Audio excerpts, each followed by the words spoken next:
웬 말인가 웬 은혜인가.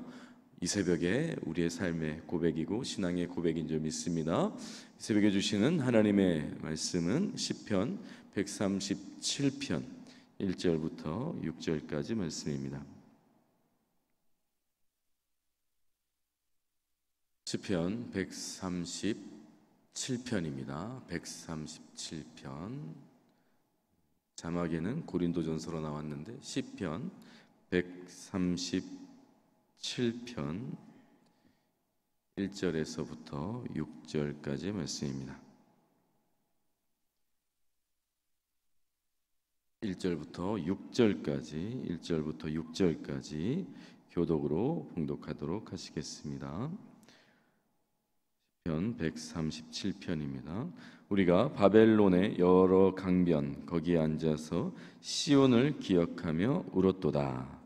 그 중에 버드나무에 우리가 우리의 수금을 걸었나니 이는 우리를 사로잡은 자가 거기서 우리에게 노래를 청하며 우리를 황폐하게 한 자가 기쁨을 청하고 자기들을 위하여 시온의 노래 중 하나를 노래하라 함이로다. 우리가 이방 땅에서 어찌 여호와의 노래를 부를까? 예루살렘아, 내가 너를 잊을진대 내 오른손이 그의 제주를 잊을지로다. 내가 예루살렘을 기억하지 아니하거나 내가 가장 즐거워하는 것보다 더 즐거워하지 아니할진대 내 혀가 내 입천장에 붙을지로다. 아멘. 아멘. 만해 한용운님의 시 중에 당신을 보았습니다, 당신을 보았습니다 라고 하는 시가 있습니다. 그 식구 중에 한 부분인데요, 이런 구절입니다. 나는 갈고 심을 땅이 없으므로 추수가 없습니다. 저녁거리가 없어서 조나 감자를 꿀어 이웃집에 갔더니 주인은 거지는 인격이 없다. 인격이 없는 사람은 생명이 없다. 너를 도와주는 것은 죄악이다 고 말하였습니다.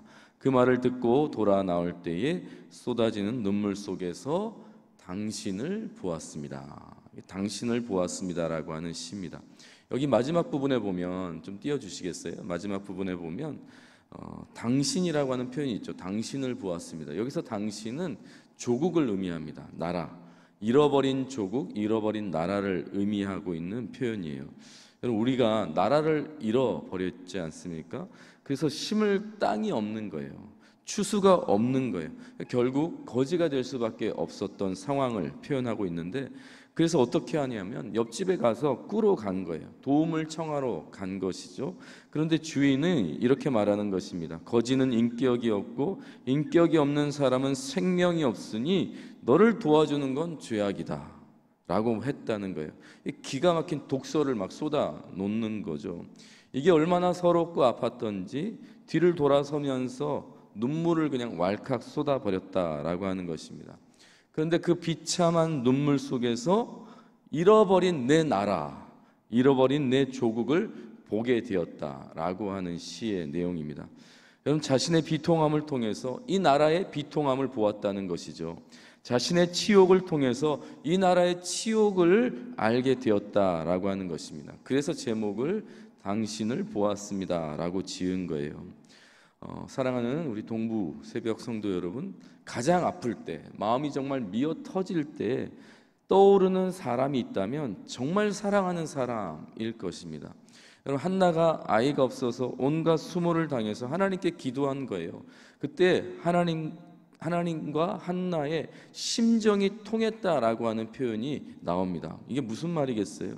내 자식 하나 없어서 수치스럽고 내 자식 하나 없는 것 때문에 이렇게 비참하고 자존심이 상하는데, 하나님의 나라에, 이 땅이 하나님의 나라인데 이 하나님의 나라에 하나님의 사람 단 한 사람이 없다면 우리 하나님의 마음은 얼마나 안타까우실까. 그 하나님의 마음이 자신의 마음에 통한 거예요. 그래서 심정이 통했다라고 기록하고 있는 것입니다. 여러분, 기도하는 중에 나의 고통 중에서 하나님의 마음이 그냥 느껴져 버린 거예요. 나의 수치를 통해서 하나님의 수치가 느껴져 버린 거죠. 그래서 한나가 아이를 달라고 기도하다가 아이를 드리겠다고 기도하는 것이죠. 내 아이를 하나님의 사람으로 드린 거예요. 성도는 아무리 힘들어도 놀랍게도 그 가운데, 기도하는 가운데, 하나님께 기도하는 가운데 하나님의 마음을 깨닫게 되고, 그러면서 또 하늘 소망을 발견하면서 회복되는 것이죠.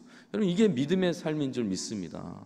아무리 어려워도, 아무리 무너져도 여러분, 그 가운데 하나님께 기도하게 되는 것이고, 또 그 가운데서 하나님의 위로를 발견하게 되고 하나님의 마음을 깨닫게 되면서 또 그 상황을 이겨가고 또 지나가고, 이게 성도의 삶이라고 하는 것입니다. 성도는 다 잃어버려도, 자존심이 무너지고 조롱거리가 된다 해도 그 순간조차도 하나님을 떠올리고 하나님을 기억하며 하나님을 붙드는 사람이라는 것을 잊지 마시기 바랍니다. 저와 여러분이 그런 존재라고 하는 것이에요. 여러분, 우리는 나라 잃은 서름을 무려 36년 동안 겪은 민족이지 않습니까? 내가 살 집이 없는 서름만 해도 너무나 참 서글픈 게 인생인데, 나라를 잃어버렸다고 생각해 보세요. 우리의 선배들이 나라를 잃어버렸어요. 그 서름과 그 눈물을 무엇에 비할 수 있겠어요? 그런데 오늘 시편 137편이 그런 마음을, 그런 상태를 표현하고 있는 것이죠. 이스라엘 백성들이 바벨론 포로라고 하는 그야말로 다 잃어버린, 모든 것을 다 잃어버린 고통스러운 기간을 보내고 있을 때 기록된 시가 오늘 137편입니다. 1절을 보면 우리 같이 한 번만 읽어볼까요? 1절 시작. 우리가 바벨론의 여러 강변 거기에 앉아서 시온을 기억하며 울었도다, 이렇게 기록하죠.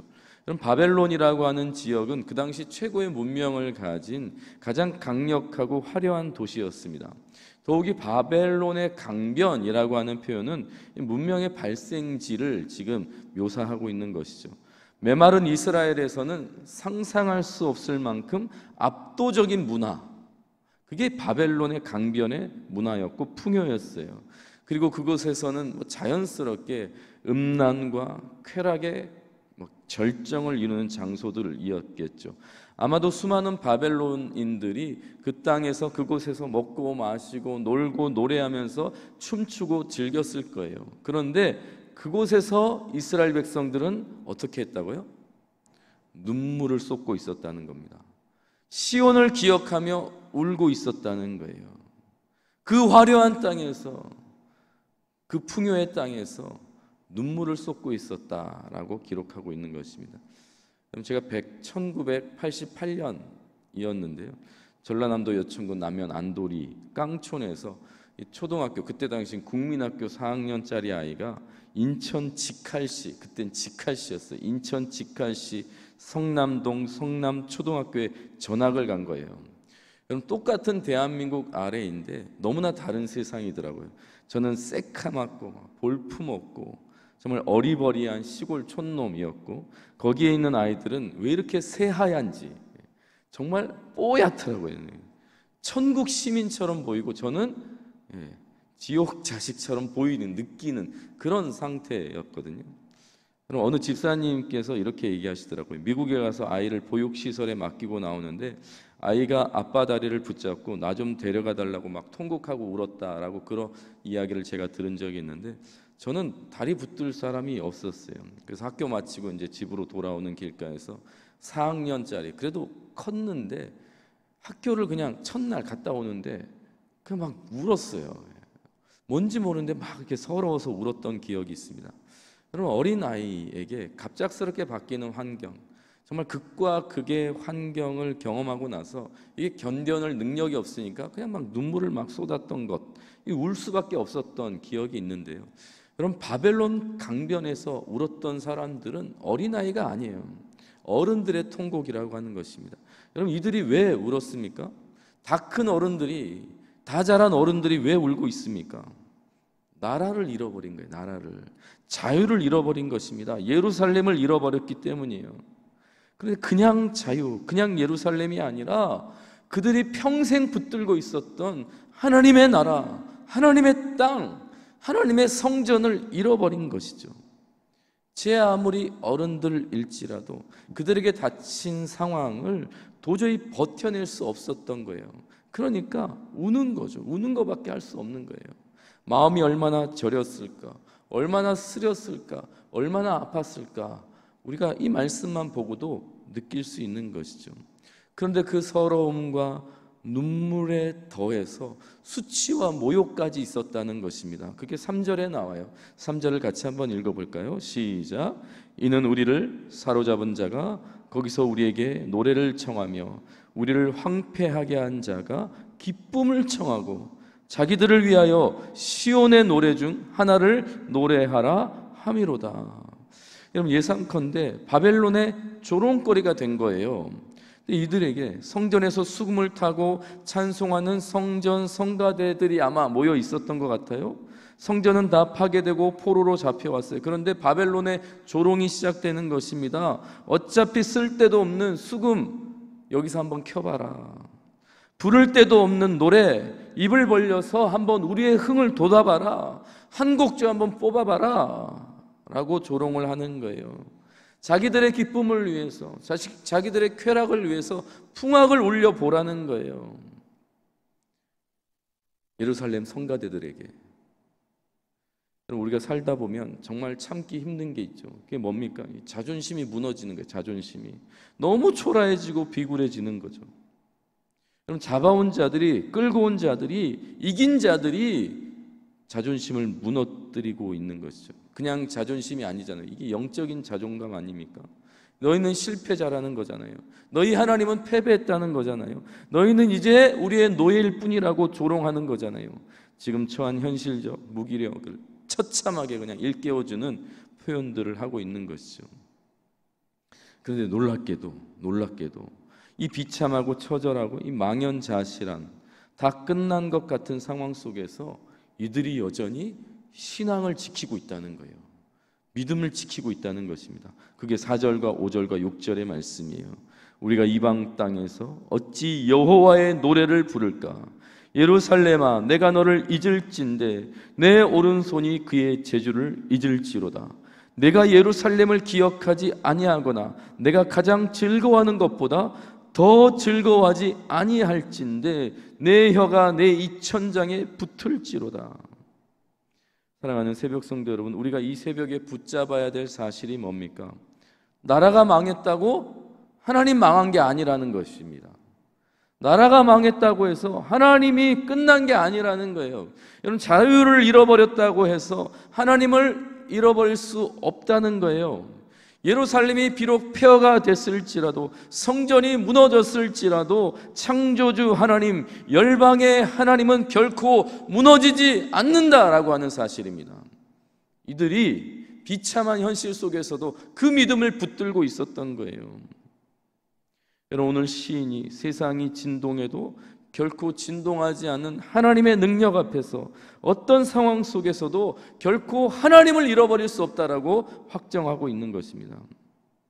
내가 하나님을 잃어버리느니 차라리 내게 가장 유일하게 내가 가장 잘할 수 있는 그 수금 타는 능력, 그거 없어도 된다는 거예요. 아니, 하나님 때문에 내가 연주했던, 내가 하나님을 위해서 연주했던 그 재주, 이 땅에선 결코 저들을 위해서 연주하지 않겠다는 것이죠. 비록 몸뚱아리 하나 남겨졌고 내가 유일하게 할 수 있는 것이 입술의 노래일지라도 내가 저들을 위해서는 입천장에 입술이 붙어서 노래하지 않을 것이다. 이렇게 지금 고백하고 있는 것입니다. 하나님을 위해서 노래해야 하는데 하나님 잊어버리고 노래하는 것, 그게 무슨 의미가 있겠냐라고 하는 것입니다. 신앙이 있는 거죠. 믿음이 있는 거죠. 결코 하나님을 잊을 수 없다고 고백하고 있는 것입니다. 여러분, 시인 윤동주라고 하는 사람이 바람 앞에 촛불처럼 꺼져가는 이 나라의 운명 앞에서 이런 시를 씁니다. 팔복이라고 하는 시를 썼는데요. 이런 시예요. 슬퍼하는 자는 복이 있나니, 슬퍼하는 자는 복이 있나니, 슬퍼하는 자는 복이 있나니, 슬퍼하는 자는 복이 있나니, 슬퍼하는 자는 복이 있나니, 슬퍼하는 자는 복이 있나니, 슬퍼하는 자는 복이 있나니, 슬퍼하는 자는 복이 있나니, 저희가 영원히 슬플 것이요. 여러분, 윤동주 시인이 슬픔이 복이라고 지금 기록하고 있는 것입니다. 그리고 영원히 슬퍼할 거라고 말하고 있는 거예요. 여러분, 너무 절망적인 표현 같지 않아요? 그런데 아니에요. 슬픔이 복이라는 것입니다. 왜요? 그 순간에도 여전히 신앙이 작동하기 때문이에요. 믿음은 나라가 망해도 사라지지 않는다는 것입니다. 믿음은 자유를 잃어버려도 사라지지 않는다는 거예요. 심지어 믿음은 성전이 다 무너져도 결코 무너지지 않는다고 말하고 있는 것입니다. 오히려 망할 때 더 높이 세워지는 것이 믿음이라고 하는 것이죠. 잃어버렸을 때 더 분명하게 드러나는 것이 믿음이라고 하는 것입니다. 무너질 때 더 튼튼히 세워지는 것이 믿음이라고 말하고 있는 거예요. 그래서 슬퍼하는 자가 복이 있을 수 있는 것이죠.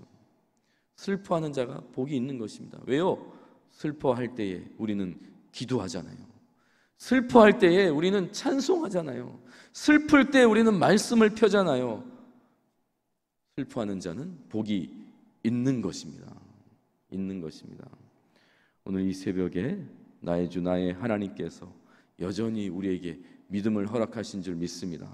오늘 하루를 살아갈 때 어떤 눈물과 어떤 고통이 우리에게 찾아올지 알 수 없으나 그러나 그 가운데서 오히려 믿음이 더 굳건히 세워질 줄 믿습니다. 그게 성도의 능력이고 소망인 것이죠. 오늘 우리 하나님께서 우리에게 믿음을 주셨다는 것을 잊지 마시고 어떠한 상황 속에서도 믿음으로 살아가신다는 것을 기억하시며 세상 속에서 담대히 살아가는 주의 성도들 되기를 주의 이름으로 축복합니다. 기도하시겠습니다. 존귀하신 아버지 하나님, 우리가 믿음의 능력을 경험케 하여 주시옵소서. 오늘 가장 절망 속에 거하는 자들일지라도 믿음을 고백하게 하신 줄 믿습니다. 하나님, 이 새벽에 믿음으로 이곳에서 기도하게 하시고 새벽을 깨워 하나님께서 주시는 동부교회를 통하여서 기도하게 하신 주의 은혜를 잊지 않게 하여 주시옵시고 여전히 고통 속에 눈물 속에 있을지라도 오히려 더 하나님의 믿음으로 당당하게 살아가는 주의 성도들 되게 하여 주시옵소서. 모든 상황 속에서도 믿음이 발휘되는 오늘 하루 되기를 간절히 원하며 예수 그리스도 존귀하신 이름으로 기도드립니다. 아멘. 아멘.